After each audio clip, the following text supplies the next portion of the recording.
2달 만에 뵙는 것 같습니다. 여름에 개봉해서 봄까지 상영하고 싶은 영화 장손의 남도 오정민입니다. 반갑습니다.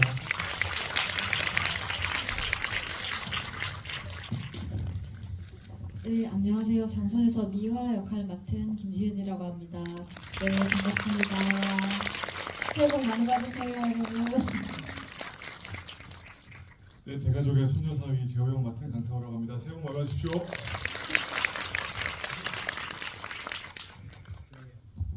극장에 많은 분들이 계셔서 기분이 참 좋아졌습니다. 설을 앞두고 선물을 받은 느낌이네요. 감사드립니다. 퇴근 역할 맡은 남한석입니다. 안녕하세요. 장수원에서 성진 역할을 한 강승호라고 합니다. 새해 복 많이 받으세요.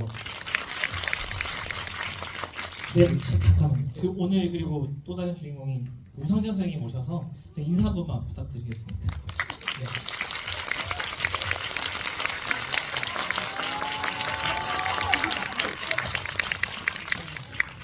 많이 와주셔서 너무나 감사합니다. 재밌게 잘 보셨어요? 그럼 친구들 얘기 한번 들어보기로 하죠. 네, 오늘 많이 관객분들이 찾아왔고 저는 저도 열심히 준비했는데요. 여러분들이 주인공입니다. 예. 질문 많이 준비해 주시고요. 그 전에 제가 몇 개 질문하면서 이제 시작을 드릴 텐데요. 예. 장손이 워낙 화제작이라 GV를 상당히 많이 하셔갖고 아마 제가 준비한 질문들이 아마 많이 들어보셨을 것 같아요. 근데 하지만 처음 듣는 것처럼 질문해 주실 거라 믿습니다. 감독님께서 일단 저에게 직접 섭외 연락을 해주셔서 우선 일단 감사드리고요. 감독님은 오늘 이렇게 실물로 뵙기 전에 저는 이제 부산에서 감독님의 수상 소감 영상을 본 적이 있어요. 그래갖고 제25회 부산 영화 평론가 협회상 각본상을 수상하셨고 아마 최근에 수상하신 게 아닌가 싶고요. 박수 한번 드릴까요?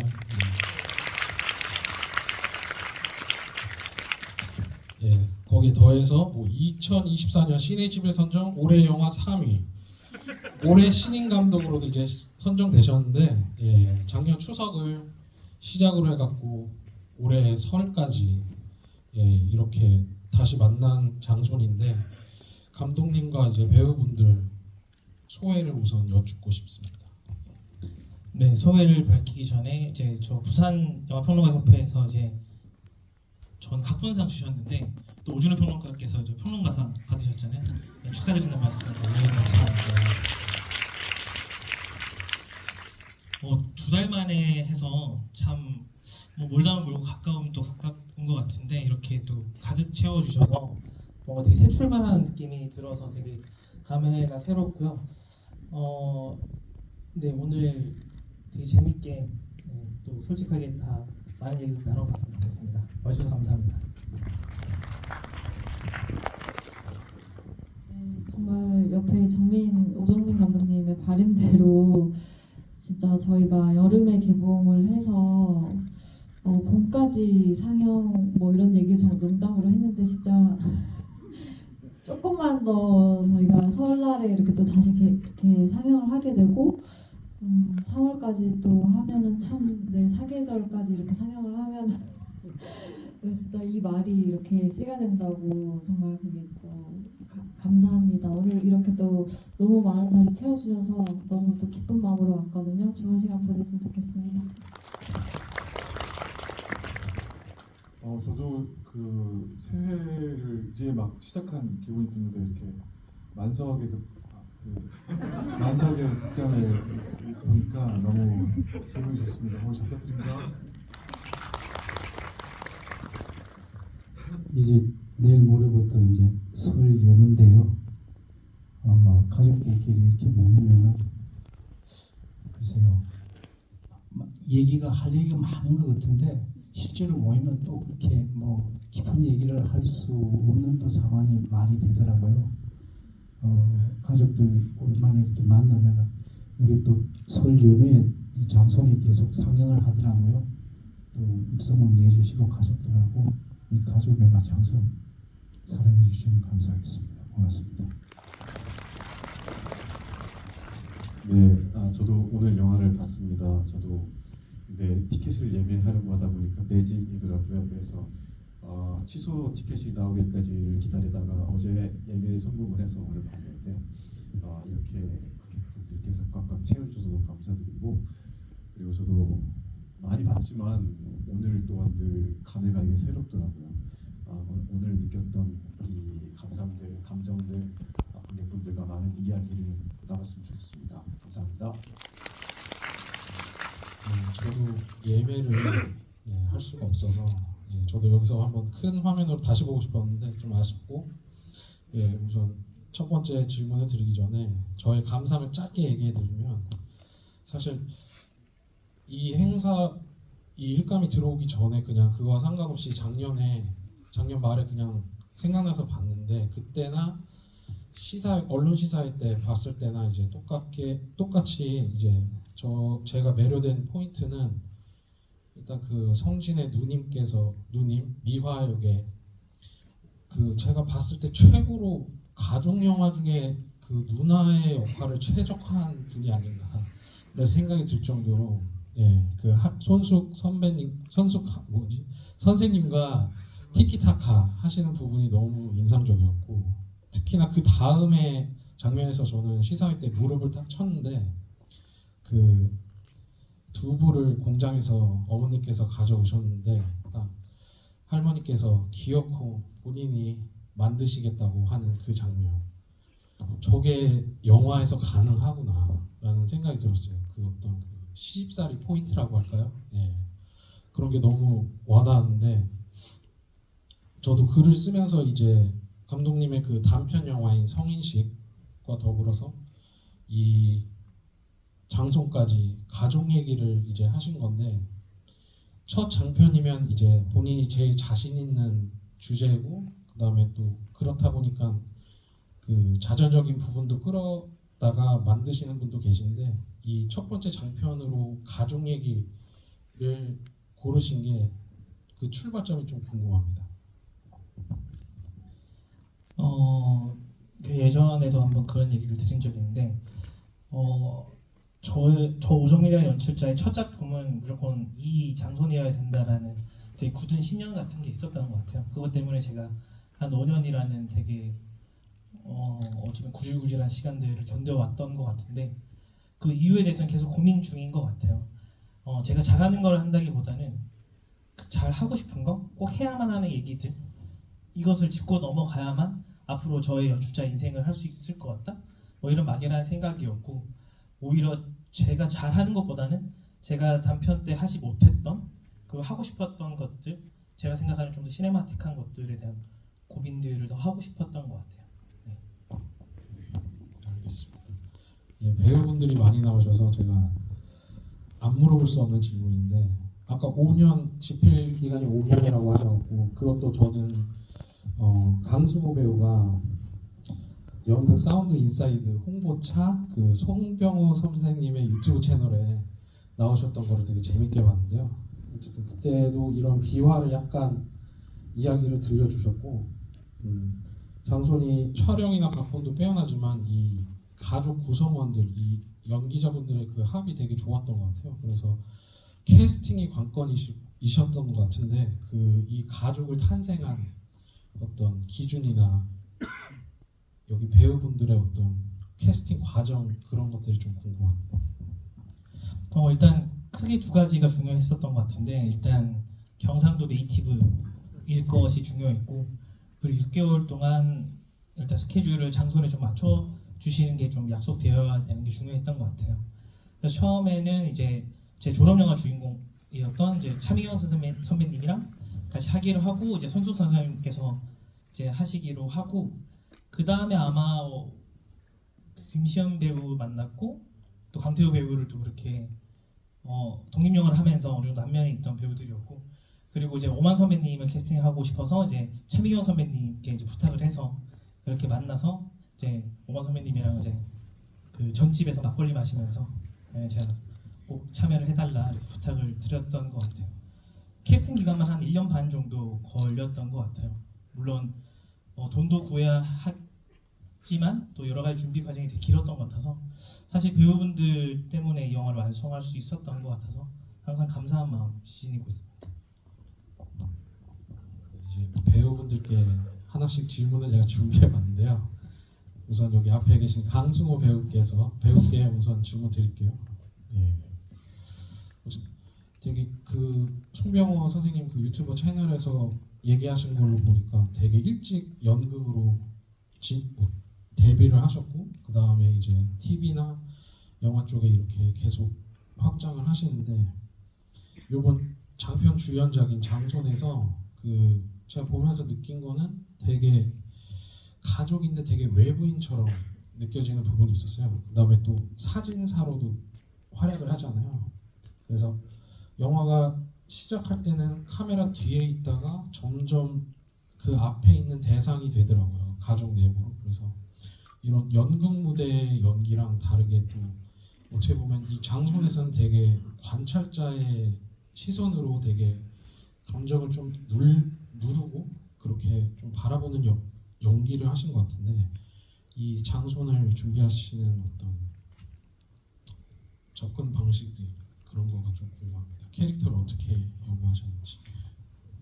네, 우선 이 성진이라는 인물을 보는 사람들로 하여금 투영시킬 수 있도록 만들고 싶었던 것 같고요. 그래서 뭔가를 능동적인 어떤 연기들보다는 조금 다 수용할 수 있는 어떤 좀 백지 같은 그런 인물들을 만들고 싶었던 것 같아요.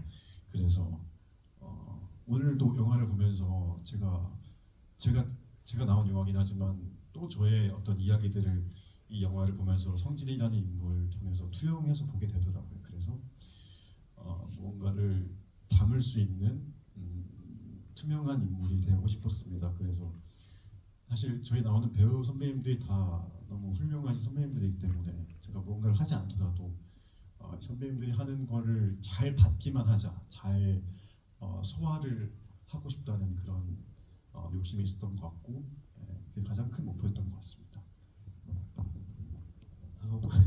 다음으로 이제 오만석 배우님. 예.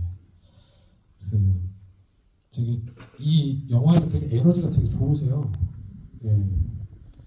어떻게 보면은 되게 그 에너지를 분출을 못하는데 그 어떻게 보면 옛날에 운동권 출신으로 되게 어떻게 보면 화려하게 그거를 즐겼다가 자기 뜻과 상관없이 다시 고향으로 내려와서 그 사실 마음에 없는 그 두부공장 일을 하면서 그 어떤 억울함, 어떤 울분이 약간 느껴졌거든요. 그게 약간 술을 먹어서 이렇게 표출되는 그런 부분들도 봤고, 그래서 특히 저는 그 장례식장에서 그 이렇게 술주정 하시는 그 부분이 되게 인상적이었는데, 왜냐면은 원테이크로 진행되더라고요. 그래서 그런 이 캐릭터를 어떻게 이해를 하시고 그렇게 접근하셨는지 그런 게 좀 궁금합니다.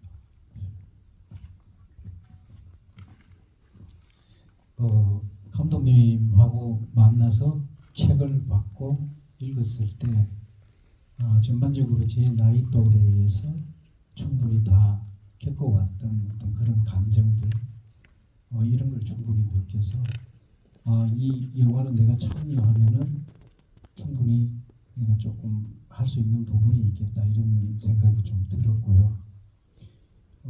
영화를 찍으면서 이 태근이라는 역할은 아무래도 제가 이렇게 몰입을 해봤을 때 이 태근도 어차피 뭐 두부공장을 하고 싶은 마음은 전혀 없었고, 그러니까 아버지가 뭐 판사하라 했는데 또 이제 태근 입장에서 또 판사도 아니었을 것 같아요. 그래서 학교 가서 이제 카메라 들고 뭐 이렇게 해서, 그리고 성진이도 또 이렇게 카메라 들고 어떤 그렇게 이렇게 내려오는 것 같은데, 그 시절에는 뭐 내가 하고 싶은 걸 해서 그런 게 아니고, 특히나 이 집안에서 어른들이 이렇게 시키면 내가 싫어도 해야 되는 거. 그래서 착실히 아버지 말 듣고 열심히 공부해서 좋은 대학 가서 이렇게 해야 되는데, 학교 다니면서 이제 운동하고 뭐 이러다 좀 어긋나고 다치고, 그래서 마을로 돌아왔는데 내 뜻대로 되는 거 없고, 그러다 보니까 예전에 저 집 아들 무슨 좋은 대학에 가서 판검사 된다고 프랭카드 걸고 이랬던 아들인데, 절룩거리면서 술 먹고 왔다 갔다 하는 굉장히 좀 슬퍼요.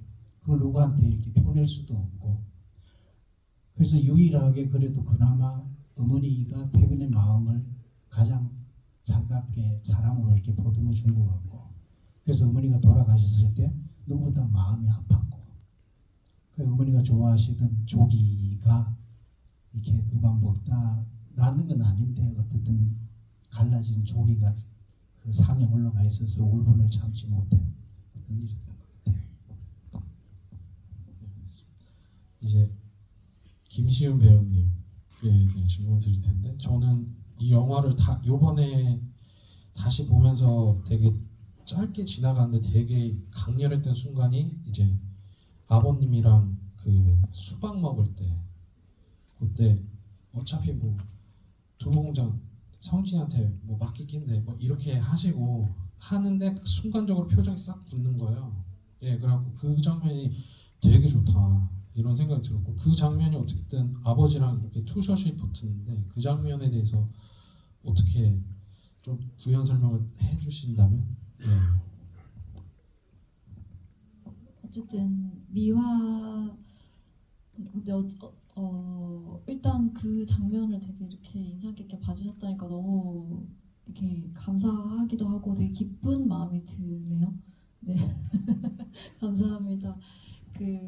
왜냐하면 그 미화는 항상 어쨌든 뭔가 할머니한테도 그렇고 할아버지 그리고 뭐 아버지 엄마한테 뭔가 이렇게 관심의 대상이 아닌 어쨌든 이렇게 사랑을 받으면서 자랐지만은 항상 뭔가 이제 아들 위주고 그런 환경에서 이제 자라면서 또 어쨌든 미화의 전사나 이런 것도 감독님이랑 같이 이야기를 하면서 제가 나름 또 이렇게 구축한 거는 미화도 이렇게 처음부터 두봉장 물려받고 싶다는 생각을 안 했을 것 같은데 나름 이제 꿈도 꾸고 좀 더 뭐 상경을 해서 아니면은 뭐 자기 어떤 꿈을 펼치려고 하다가 잘 안 돼서 이제 고향으로 내려와서 이제 동네 오빠 이제 재호를 만나가지고 이제 가정을 이루면서 또 이제 두공장 일도 도우면서 오빠가 또 거기서 일을 하니까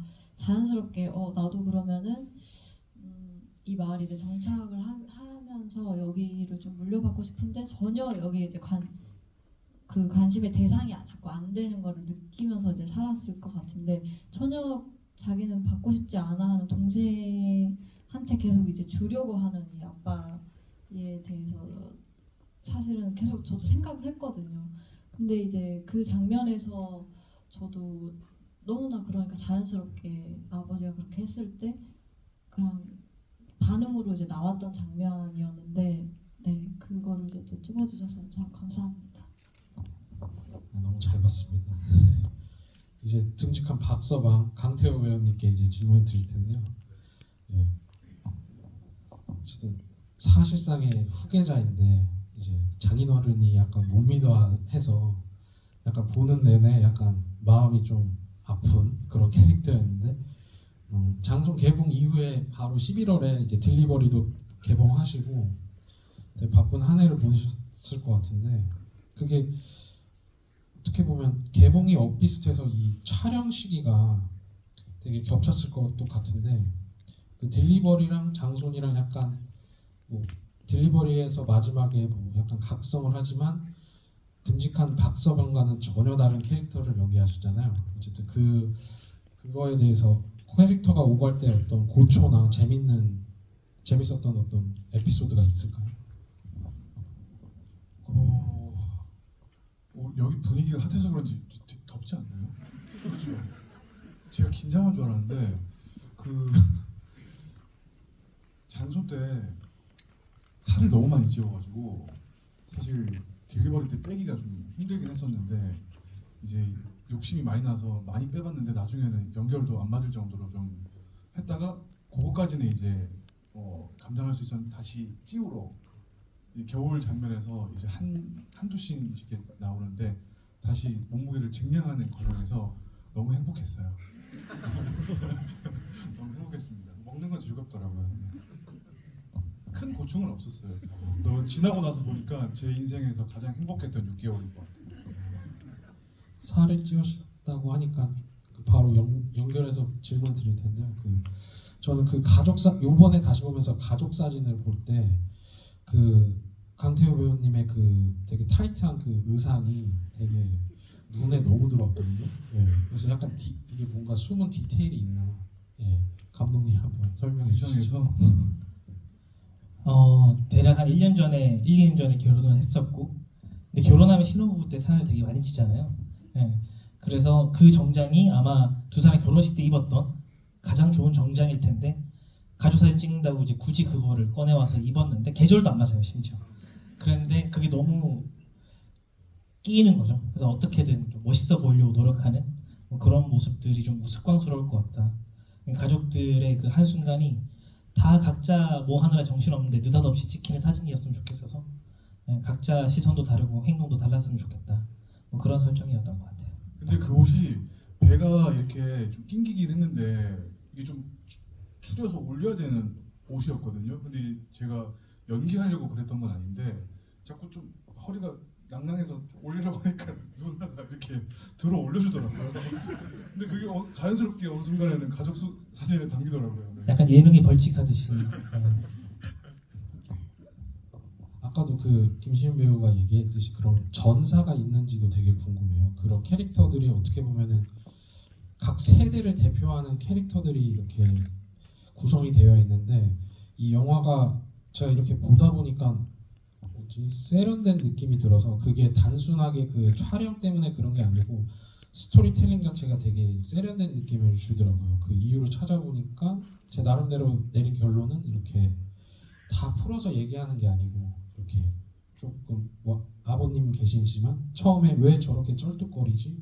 뭐 이런 식으로 뭔가 배우들의 제스처나 뭐 이런 것들로 이렇게 관객들로 하여금 이렇게 생각하게 만드는 그래서 이런 각본을 만드셨을 때는 이런 캐릭터의 전사가 있었는지 그게 좀 궁금합니다. 제가 생각하는 기본적인 전사가 있었고 뭐 배우들과 대화를 나눴지만 꼭 그 전사가 설명되어야 된다고 생각하지는 않았던 것 같아요. 다만 그 삶 속에서 녹아있던 어떤 트라우마든 신체 흔적들이든 그런 것들이 관객들로 하여금 서서히 알아가서 그 사람의 어떤 과거와 혹은 그 어떤 과거의 시대 공기까지 어렴풋이 느끼는 정도만 해도 성공적이겠다. 그런 면에서 이제 캐릭터에 대한 대화들 좀 나눴던 것 같아요. 저 이제 관객과의 질문을 이제 해볼 텐데 그 전에 딱 하나만 질문을 해볼게요. 제가 제일 궁금했던 게 영화 보면서 진짜 대단했던 게 이 사진이란 매체를 활용하는 건데 그래서 이 고모부 이 가족이 어떻게 보면 되게 잊고 싶어하는 존재인 것 같은데 이 고모부를 이렇게 부활시키는 방법이라고 할까요? 이렇게 해갖고 성진이 이제 포토샵으로 이렇게 이미지를 만들거나 불탄 집에서도 결국에는 그 하나 건진 게 이제 사진인데 그렇게 고모부에 대한 어떤 그리고 되게 인상적이었던 게 성진이 그 병실에 찾아갔지만 결국에는 등만 보고 간 거잖아요. 그러니까 그 정면을 마주할 어떻게 보면 자신이 없다라는 생각이 들 정도로 그래서 그 장면과 어쨌든 그 사진에 대해서 좀 궁금합니다. 그 설정을 어떻게 가져가셨는지. 큰 고모부가 누구고 어떤 사건이 있었냐 그 자체보다는 집집마다 누구나 있는 어떤 깊은 우물 같은 존재라고 생각했던 것 같아요. 그래서 그걸 굳이 막 보여주거나 그 사건이 무엇인지 보다는 그 집안에 계속 쌓여있던 그런 냉랭한 공기들, 어색한 순간들 그 집집마다 그게 무엇인지 다 다르지만 이 집안은 그런 존재라고 생각했고 그렇게 사실은 이렇게 부질없이 흩어질 가족이더라도 어떻게든 그 한 프레임에 담아보려는 그런 노력들 억지로라도 그렇게 포토샵을 해서 유지하려는 그런 노력들 그런 노력들이 되게 어떻게 보면 가엽기도 하면서 그게 또 뭐 정처럼 느껴지기도 하면서 복합적인 감정 아닐까 생각했던 것 같아요. 그 고모와 붙는 그 씬에서 성진 강승호 배우께서 되게 딥했을 것 같은데 어떻게 눈물도 맺히고 그 장면에 대해서 좀 부연 설명을 해주신다면.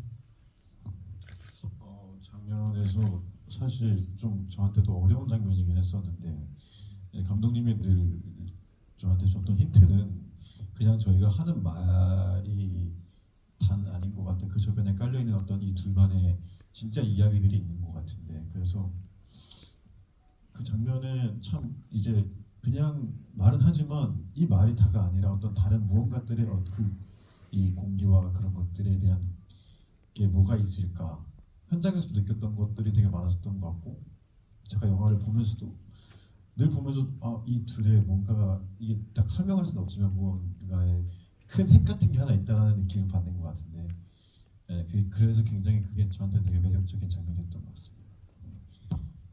관객분들의 이제 질문을 받아볼 텐데요. 예. 하시고 싶으신 분들 손 들어주시. 예.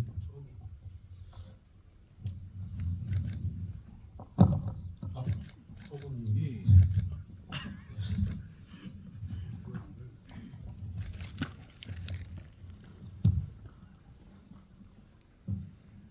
아이고 참으로 오늘도 다시 재밌게 봤습니다. 오늘 네 번째 보고 있습니다. 그런데 오늘 네 번째 보면서 그 경상도 사투리라 그런가 전달이 대사가 내용이 전달이 잘 안 됩니다. 저는 충청도인데 뭐 특히 아버님 역할을 했던 양반 뭔가 술을 드시면서 뭔가 이 억울한 개 같은 심정을 푸는데 뭐라고 하는지 전달이 안 돼. 그래서 그냥 예컨대 제 기억으로는 경향신문의 언젠가 영화평이 아주 세세히 잘 돼가지고 그걸 유추하면서 떠오르면서 이렇게 뭐하고 그랬는데 여전히 안 풀리는 의문들이 있어요. 첫 번째 예컨대 불은 누가 질렀는지, 그 다음에 고모가 뭘 정말로 방에서 엄마 유품에서 뭘 통장이라도 집어갔는지, 그리고 또 왜 그 카메라 성진 씨가 그 아빠가 야 저기 저 할머니 할아버지 사진 독사진 좀 하나 좀 모아자 하는데 왜 그걸 단호하게 그걸 자르고 그냥 카메라를 접었는지. 그래서 제 그 얘기는 이거 원작이 혹시 있으신지 감독님, 원작이 어떻게 구해줬으면은 제가 이 몇 가지 저 이해가 안 되는 부분이 이해될 때까지 계속 더 볼 건데 계속 그 더 보실 도움이 많이 될 거면 것 같아요. 말씀을 안 드리는 게 더 좋겠네요. 저는. 아 그래요? 농담이고 시나리오 집이 이제 아마 예. 올해 나올 예정이고요. 예. 그리고 4번 들어도 안 들렸으면 5번 봐주시면 감사하겠다라는 말씀 드리는데 그 사실 사투리 때문에 안 들리시는 거는 저 충분히 이해를 하고요. 나중에 그 OTT에서 만약에 한글 자막이 곧 공개가 될 텐데 예. 그렇게 되면 좀 더 용이하시지 않을까. 예. 네, 그리고 네. 그 최고의 질문에 정말- 답변할까요? 아니면 좀 더 얘기하시겠어요? 아니, 맞아 좀 얘기 좀 할게요. 네.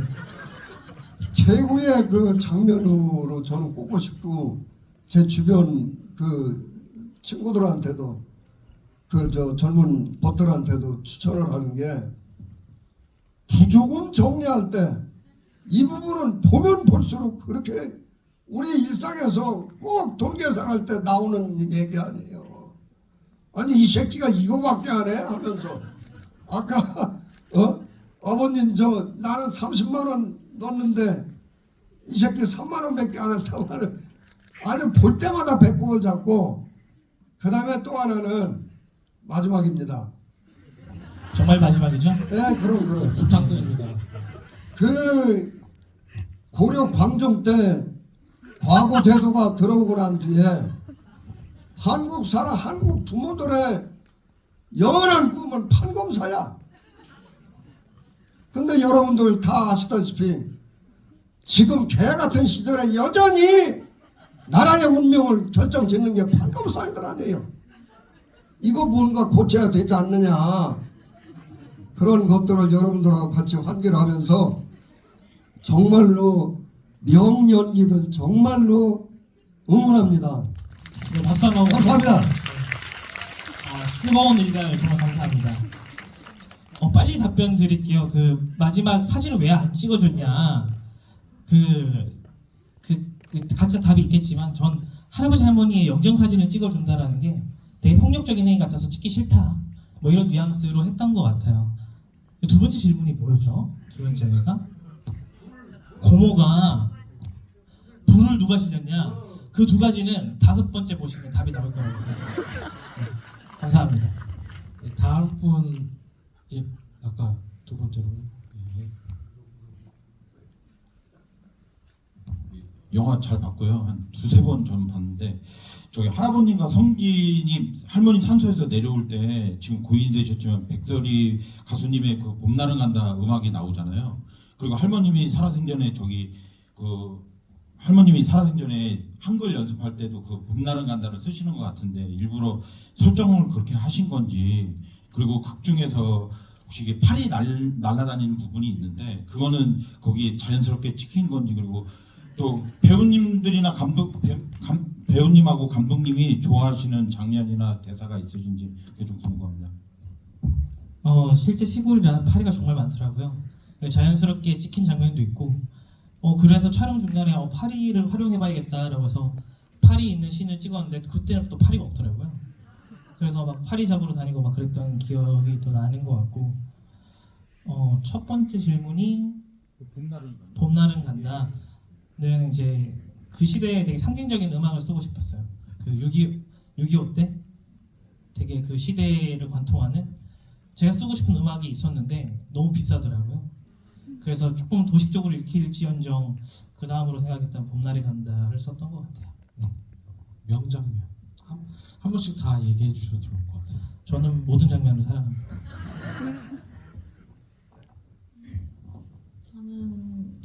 제가 시나리오 처음 읽었을 때도 정말 저의 마음이 가장 이렇게 끌렸던, 그리고 정말 그래서 너무 하고 싶었던 장면 중에 하나가 이제 할아버지가 누워서 얘기하는 장면 있잖아요. 이제 자기 아들한테 하는 얘기인 줄 알고 하는 그 장면에서도 그 대사가 참 좋더라고요. 그 되게 너무 그 트라우마적인 그런 자기 어린 시절 얘기를 하면서 그 가운데서도 내가 어렸을 때 되게 재빨랐거든 막 하면서 그 말투나 이런 게, 저도 경상도라서 그런지 너무 저희 아버지가 자기 어렸을 때 얘기했을 때 그 말투나 이런 뭔가 정서가 너무 느껴져서 네, 저는 그 장면을 되게 좋아하는 것 같아요.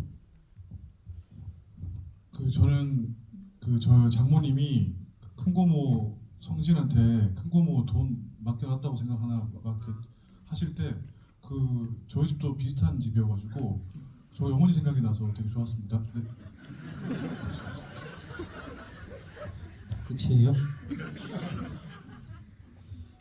저는 제 장면인 그 상여 나가는 그 씬이 있죠. 촬영할 때도 그렇고 관람할 때도 그렇고, 촬영할 때는 그 상여 부르시는 분이 아마 송문창 선생님. 네, 아주 이제 몇 분 안 남으신 분인데, 나는 그게 세상 어느 음악보다 더 아름답게 이렇게 들렸어요. 그 소리가. 그래서 촬영할 때 뒤에 이제 상여를 따라가면서 그 음악에 취해서 따라갔었어요. 그 장면이 저는 제일 좋은 것 같아요. 네, 저는 그 가족들 다 같이 수박 먹다가 이제 그 아버지는 어머니에게 파스 붙여주고 할머니는 이렇게 팔이 잡고 이렇게 앉아 있고, 그리고 할아버지와 성진은 저기 산으로 올라가는 그 장면이 참, 이유는 모르겠지만 초반부터 영화를 볼 때마다 계속 그 장면이 되게 슬프고 눈물이 나더라고요. 근데 그게 아마 이 가족들의 가장 찬란한 어떤 순간처럼 느껴져서 그런 게 아닌가, 네, 그렇게 생각했습니다. 저도 얘기해 드리면 여기 할아버지님이 계시니까 그 장례식장에서 딱 그 문에 걸리게 찍으셨을 때 그 손으로 딱 잡은 그 장면, 예, 그 장면이 참 인상 깊더라고요. 예. 네, 다음 분을 이쪽에 우측에 예. 네, 안녕하세요. 영화 한 5번 봤던 것 같은데 감사합니다. 너무 재밌게 매번 잘 보고 있습니다. 저는 메인 포스터에 대해서 한번 질문 드리고 싶은데요. 이 장면이 정말 완성된 가족 사진이 아니라 그걸 준비하는 과정에서 찍힌 거잖아요. 그래서 이 포스터를 보다가 되게 재밌다. 왜냐면 사람이 자기한테 관심 있는 사람을 할 때 몸의 방향이 향하거나 시선이 향한다고 하잖아요.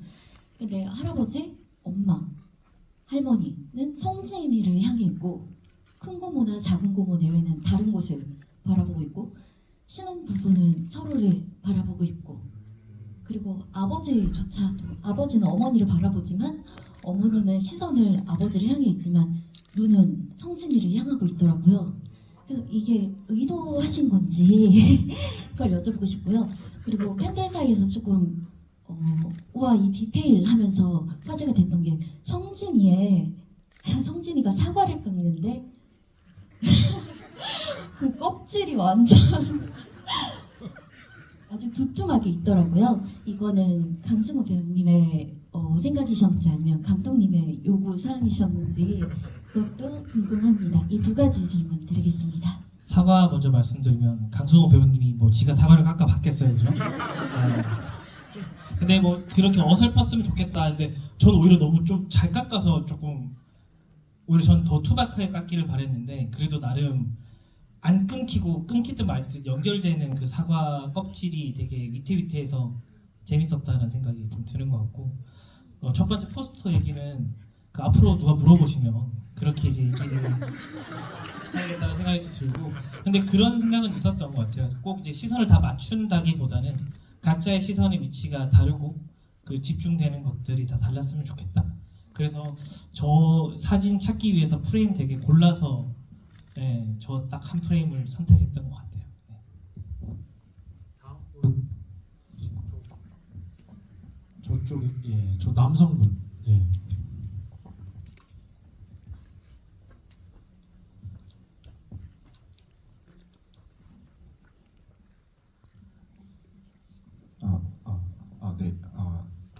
그 영화 자체가 되게 막 엄청 섬세하다 많이 생각을 하면서 되게 많이 봤는데 그중에 좀 약간 궁금했던 게 하나 있는데 불을 이용해서 되게 뭐 하는 게 좀 많이 있다고 생각이 들었거든요. 지방을 태운다던가 그 할머니 시신을 태운다던가 또 결정적으로 고모네 집이 탄다던가 이런 불을 활용한 요소들이 있었는데 요거가 좀 자주 좀 등장했던 것 같은데 그 이유가 무엇인지가 좀 궁금하고 특히나 고모 집이 화제로 타게 된 이유가 가장 좀 궁금한 것 같습니다. 그 장면을 넣으신 이유가 좀 궁금한 것 같습니다. 그 불이 있어야 우리 또 먹고 살지만 그 불은 또 모든 것을 다 앗아가기도 하잖아요. 그 집안의 계절마다 점점 불이 커진다? 뭐 이런 설정이 있었던 것 같아요. 근데 그게 어떻게 느껴지실지는 저보다는 관객들이 충분히 느끼신 것 같아서 그렇게 답변 대신하겠습니다. 다음 분 그 가운데 회색 가디건 예.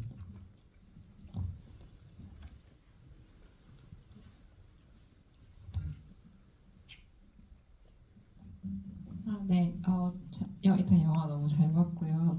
저는 그 마지막에 장례 지도사분이 마지막은 아니고 중간에 장례 지도사분이 이제 마지막으로 고인께 인사하다고 할 때 성진하고 할아버지는 그 밖에 있었잖아요. 들어오지 않고 그래서 더 한 명씩 이제 들어올 때 그 울면서 지나가는 표정이 보이는데 그 뒤로 되게 좀 어떤 표정인지 모르는 성진과 할아버지 표정이 되게 저한테는 많이 좀 와닿아서 이제 저희 할아버지 장례식 때도 생각이 났고 그래서 그 장면에서는 왜 2사람 밖에 있었는지 또 어떤 감정이었을지 궁금해서 질문드립니다. 네, 그 부분 아까 앞서 오준호 평론가님께서 말씀하셨던 그 손 나오는 장면처럼 아내를 잃은 사람의 얼굴을 과연 찍을 수 있는가? 뭐 그런 고민이었던 것 같아요. 그것을 과연 연기로 표현할 수 있는 것인가? 그 얼굴 뭐 클로즈업을 찍으면 직접적인 감정은 나올 수 있지만 좀 예의는 아닌 것 같다라는 생각이 들었습니다. 차마 들어가지도 못했을 거라고 생각이 들고 실제 촬영본은 승필이 못 보고 걸어 나오고 성진이 따라 나간다라는 설정이었는데 러닝 타임 때문에 그 부분은 잘랐거든요. 네, 그런 부분이었던 것 같아요. 제가 좀 질문드리면 그 영화에 어떻게 보면은 되게 인상적인 순간들은 다 뒷모습이 있더라고요. 그래서 어떻게 보면 얼굴을 찍는 게 좀 더 쉬운 연출법이라고 저는 생각이 들기도 하는데 뒷모습에 어떻게 보면 그 미학을 찾으신 건데 그 이런 게 많이 의도가 됐는지. 얼굴은 어떤 한 배우, 한 캐릭터의 어떤 연기를 보여주는 반면에 뒷모습은 그 모델로서의 확장성을 더욱 가진다고 생각했거든요. 그러니까 예를 들어 뭐 그 말려나 승필을 보면서 그 얼굴에 우리가 집중한다기보다는 우리네 할머니, 우리네 할아버지를 소화시켰으면 좋겠다. 그러면 뒷모습이 더 정확하지 않을까라는 생각했던 것 같습니다. 아주 적절했습니다. 다음 분, 예. 여기 두 번째 줄. 네, 잘 봤습니다. 감사합니다. 저 근데 장손이라고 했을 때 이렇게 혈통에 따라서 내려오는 적자 약간 이런 느낌인데 저는 이 가족의 근원에 대해서 좀 궁금한데요. 특히 할아버지께서 약간 일본어로 대사를 하시는 부분이 있는데 누구에게 일본어로 얘기를 하는 것인지 그리고 빨갱이 뭐 똑바로 이런 얘기를 많이 하시는데 그리고 우리가 쌍놈도 아닌데 뭐 이런 얘기를 하시는데 과연 이 할아버지가 알고 있는 그 이 가족의 이 지키려고 하는 가부장 뭐 이런 장손 이 근원에는 뭐가 있을지 감독님 어떻게 생각하시는지 그게 궁금했습니다. 할아버지가 그토록 유지하려고 했던 그 묘안은 사실 아무것도 없잖아요. 네, 그런 부분으로 제 대답을 대신했던 것 같아요.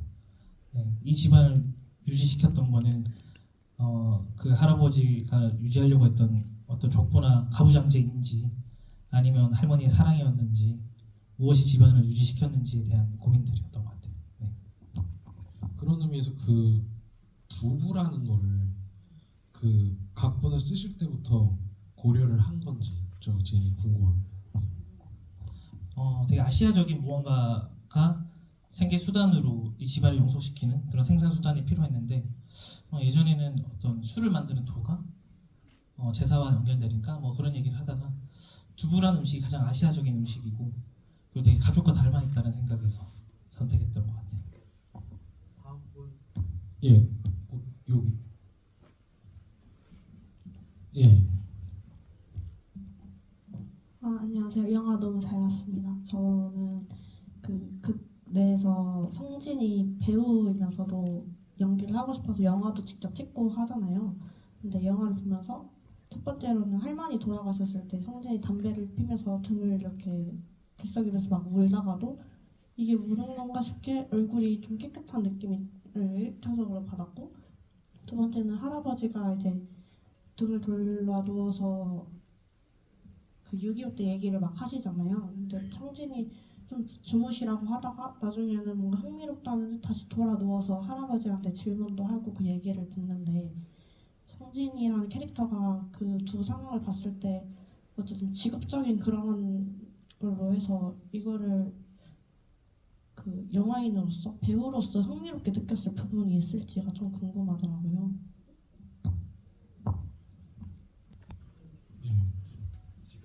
직업적인 부분에서 흥미로운 게 이해가 못했어요. 연기자로서 연기자 캐릭터니까. 네. 예. 죄송합니다. 제가 일단 감독님께서 이 인물이 어떤 가면을 되게 벗을 수 있고 다시 쓸 수 있는 그런 인물이 되길 원했던 것 같아서 연기자라는 이 직업을 선택을 했던 것 같고 그래서 그 성진이라는 인물이 그래서 장례식장에서도 이 친구는 감각하지 못하는 것 같아요. 아직까지는. 그래서 감각하지 못하는 것을 어떤 연기를 하는 것을 통해서 감각해 보려고 노력해 보려고 하는 그런 자세들, 그리고 그런 것들이 계속 이제 이어지는. 저도 제가 일상에서도 그런 어떤 상황이 생기면은 뭔가 자꾸 이제 연기자로서도 뭔가 그 감정을 기억해 보려고 하고, 어떨 때는 그게 감정이 생각과 달랐을 때는 또 그런 감정을 내기 위해서 연기를 해보기도 하는 것 같은데, 뭐 어찌됐든 성진이라는 인물은 그런 것들을 직업 자체에 대한 그 흥미로움이 있다고 생각을 하는 것 같습니다. 예, 다음 분 저기 마스크 쓰신 분. 예.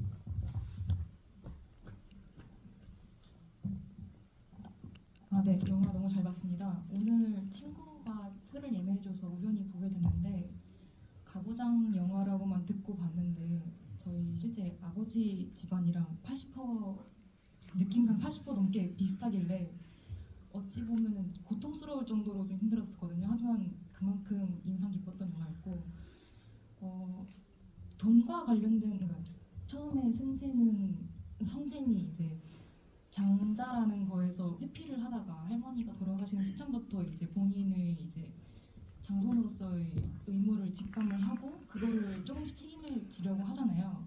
거기서 저 또한 많은 공감을 느꼈었는데 어찌 보면은 어른들만의 이야기다 싶었던 것들이 이제 본인의 이야기로 넘어오니까 거기서 갈등이 있던 걸로 보이는데, 제일 갈등이 심했던 부분은 마지막에 할아버지가 통장을 쥐어줬을 때가 아닌가 싶어요. 왜냐면은 본인이 죽기 이후까지도 그걸 숨기라고 했었고, 그래서 뭐 배우님이 성진을 연기하시면서 그 성진이란 캐릭터가 그 돈을 가지고 어떻게 사용했을지가 좀 궁금하거든요.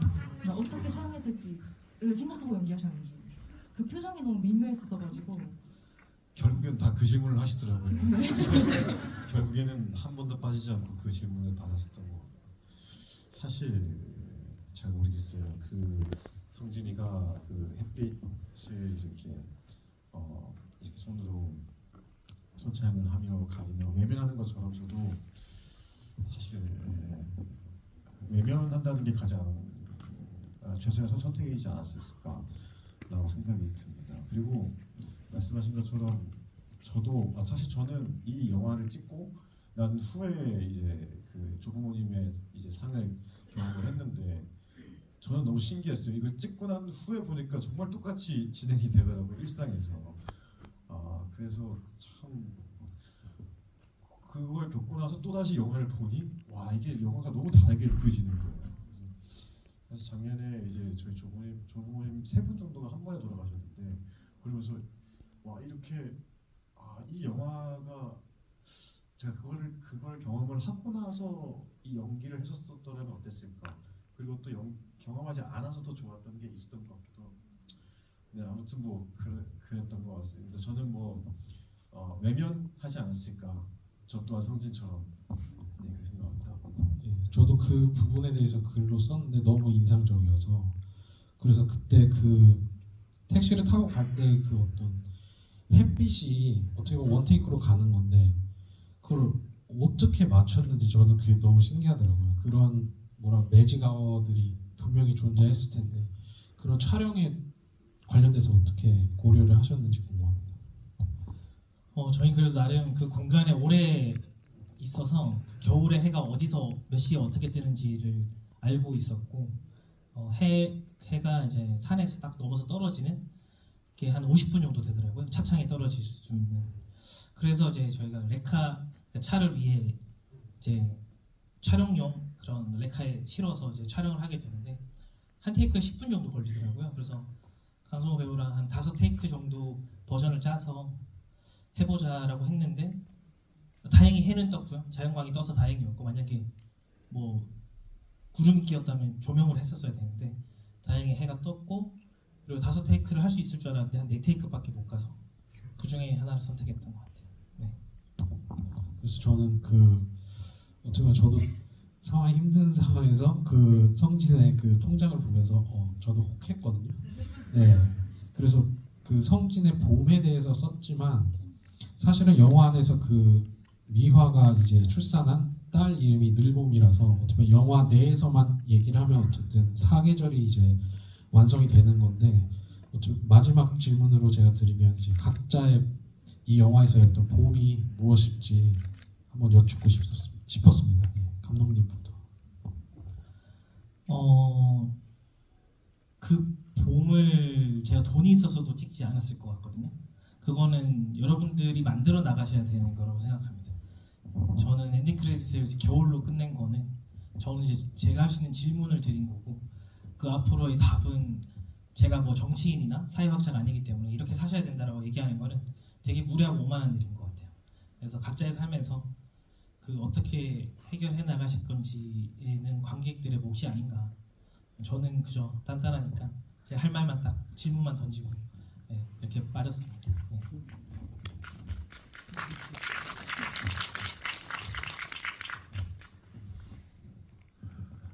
전 감독님이 이렇게 얘기하니까 뭐라고 얘기할지 모르겠는데 저는 어쨌든 이 영화에서 봄이 뭐라고 생각하냐 했을 때는 어쨌든 한 가족의 어쨌든 저희도 다 어떤 너무나 이렇게 파란만장한 삶을 다 사는데 그 중에서도 어떤 이렇게 한 계절 봄이 빠져서 그 이제 여름, 가을, 겨울을 이제 봤지만 그 안에서도 되게 그 가족이 어떻게 살았는지를 읽을 수 있었잖아요.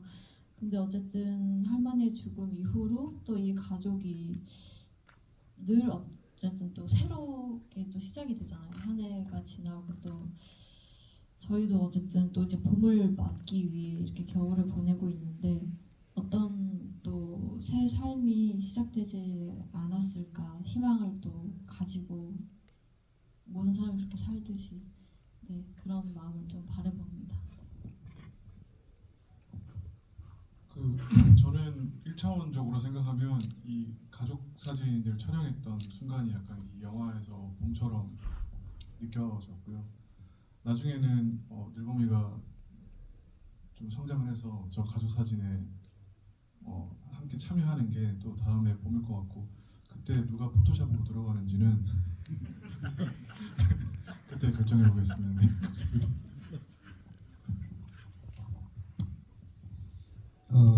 저는 그 성숙 뭐 이런 단어로 이렇게 연관이 좀 됐으면 하는 바람이에요. 이제 이 작품에서 어머니 돌아가시고 또 할아버지가 곧 돌아가실지 뭐 돌아가시겠죠. 그렇게 이렇게 봤을 때 돌아간 이후의 가족들의 관계, 뭐 이렇게 늘봄이가 이렇게 오면서 조금 더 가족 간의 어떤 성숙 뭐 이런 느낌의 저는 이제 늘봄이를 그렇게 봤어요.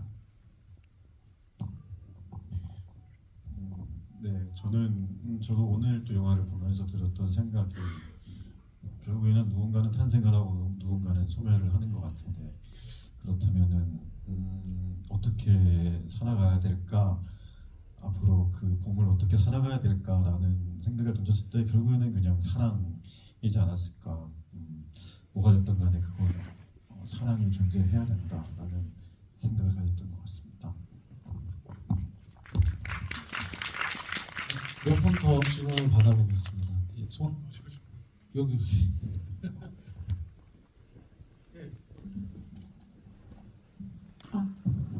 예전에 지금 일을 하셨을 때 감독님한테 왜 영화 배우라는 직업을 성진한테 줬는지 여쭤봤었는데 그때 감독님이 두부공장에서 가장 튀는 직업이 아무래도 영화 배우인 것 같아서 그렇게 설정을 했다라고 답을 해주셨었거든요.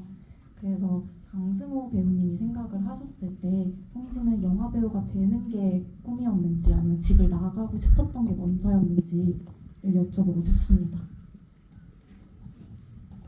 성진으로서는 우리 성진으로서도 그렇고 좀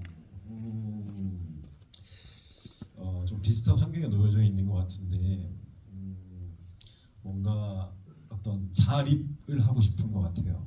그 저라는 이 인간으로서의 어떤 스스로 혼자 설 수 있는 것이 무엇일까라고 고민했었을 때 아마 가장 잘 할 수 있다고 느끼는 것이 그런 직업이지 않았을까. 그리고 그 직업을 하면서 가장 버티고 있다라고 생각을 하는 것 같은데 항상 고향이나 어디 집에 가면 그렇지 않은 거죠. 그래서 그런 영화 배우라는 직업이 저에게는 하고 싶은 것도 있지만 이 집안에서 벗어나서 또 다른 내가 쓰고 싶은 그런 의지가 담겨 있는 직업인 것 같습니다. 이제 슬슬 저기 마지막으로 한 번만 더 하겠습니다. 저기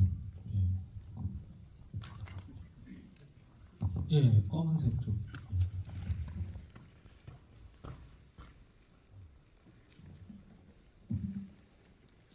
예, 감독님 작품 잘 봤고요. 배우님들 여론 굉장히 감사하게 잘 봤습니다. 자, 제 감상부터 먼저 말씀드리면 이 영화를 보면서 왠지 임원택 감독님 작품들이 많이 생각이 났어요. 그래서 전체 분위기도 조금 복고적인 분위기도 있었고, 그래서 무드 자체를 보면서 의도했든 의도하지 않았던 간에 상당히 좀 유사한 우리 7, 80년대 영화 같은 그런 분위기들을 많이 느낄 수 있어가지고 좀 반가웠고요. 요즘의 영화에서 좀 찾아볼 수 없는 분위기였었기 때문에 좀 궁금한 것은 전체적으로 영화 촬영에서 롱샷하고 익스트림 롱샷을 굉장히 많이 쓰셨는데 클로즈업은 거의 찾아볼 수가 없었던 것 같아요. 그러다 보니까 감독님이 전체적으로 이제 작품을 기획했을 때 배우들의 그 감정의 변화보다는 전체적인 그 캐릭터 간의 관계의 변화들, 그 다음에 교류라든지 인터랙션, 이 부분들을 주로 보여주시려고 한 게 아닌가 싶은 생각이 들어서 그것 좀 여쭤보고 싶습니다. 제 답변보다 이미 너무 훌륭하게 해석을 해주신 것 같은데요. 일단 임권택 감독님 얘기는 사실 너무 저한테는 과분하고, 사실 일본 영화에서 가족을 찍으면 오지아수를 피할 수 없듯이 한국에서도 임권택 감독님을 피할 수 없는 운명 같은 거라고 생각합니다. 저는 이 영화를 찍을 때 뒷모습이랑 롱샷을 되게 잘 찍고 싶었거든요. 그게 어떤 사실 이 집안이 복고 지지고 복고 이런 얘기는 따지면 스토리로 따지면 TV 문학관 얘기밖에 안 되는 거고, 그럼 그 이상의 것을 획득하려면 좀 더 영화적인 것이 무엇일까? 개인의 거시사에서 어떻게 하면 미시사에서 거시사까지 확장시킬 수 있을 것인가?에 대한 고민이 뒷모습과 롱샷을 잘 찍는 거였던 것 같아요. 네. 저도 질문하고 싶었는데 해주셔서 감사드리고요. 예, 이제 마무리를 하겠습니다. 이제 마지막 계획이나 오늘 마무리 인사 부탁드리겠습니다. 강수모 배우입니다. 네, 저도 오랜만에 GV를 하는 것 같아가지고 되게 떨리기도 하고 관객분들과 만날 생각에 되게 설레게 왔는데요. 이렇게 자리를 꽉꽉 채워주셔서 어떻게 티켓팅을 하시는지 모르겠지만 정말 채워주셔서 정말 감사드리고 모르겠습니다. 오늘 그냥 영화를 보면서는 가장 크게 느끼는 것은 정말 사랑하고 사랑해야겠다라는 생각을, 사실 진짜 좀 요즘 고민들이 좀 많았는데 영화를 보면서 많이 해소가 되는 지점들이 많았던 것 같아요. 그래서 여러분들도 많이 사랑하시고 많이 건강하시고 새해 복 많이 받으십시오. 감사합니다. 이번 설 연휴 아주 봄처럼 따뜻한 그런 가족 분위기를 느끼는 그런 설 연휴가 되었으면 합니다. 오늘 자리에 함께해 주셔서 너무 감사드립니다. 복 많이 받으십시오. 이렇게 오랜만에 그 만석의 영화관을 다시 한번 보니까 저희가 한국 영화 최초로 N차 관람이 가장 많은 1000만 영화가 될 거라는 확신이 들었습니다. 네. 매해 명절에 뵙겠습니다. 새해 복 많이 받으십시오. 그러니까 저도 아까 문득 떠올랐는데 저희가 분명히 종영 지휘를 했었거든요. 굿바이 지휘를 하고 막 인사도 하고 막 그랬었는데 또 이렇게 상영을 하게 되고 또 너무 많으신 분들이 찾아와 주시니까 장소는 끝나지 않는 거 아닌가라는 생각이 들기도 하고, 또 이런 생각도 문득 들어서 제가 나이가 많이 들어서 또 장소를 볼 거 아니에요 나중에. 그럼 또 그때 가족들이랑 자식이 태어날지 모르겠는데 보면 참 너무 좋겠다라는 생각을 했어요. 장소는 참 오래오래 기억되는 영화가 되지 않을까라는 생각을 해봤습니다 오늘. 네, 오늘 너무 와주셔서 감사하고요. 또 네, 설날에 많이 또 사랑받을 수 있게 많이 예, 얘기 많이 해주세요. 감사합니다. 네, 장소는 이제 1000만까지 997만 남았거든요. 네, 제가 죽기 전에는 꼭 달성을 해보겠다 이런 포부를 밝혀드리고 인디스페이스도 31일부터죠. 그 장소를 아주 연휴 기간 좀 일주일 정도 어떻게 될지 모르겠지만 예, 이제 상영을 시작한다고 하니 오늘 재밌게 보셨으면 주위 친구 혹은 가족에게도 추천해 주시고 그렇게 사랑을 해주시면 또 집 근처 극장에서도 틀지 않을까 이렇게 생각해 봅니다. 기회가 되면 자주 인사드리고 또 여러분들 사랑 보답하기 위해서 또 열심히 글 쓰겠습니다. 감사합니다. 네, 오늘 이렇게 마무리 짓겠습니다. 예. 새해 복 많이 받으세요.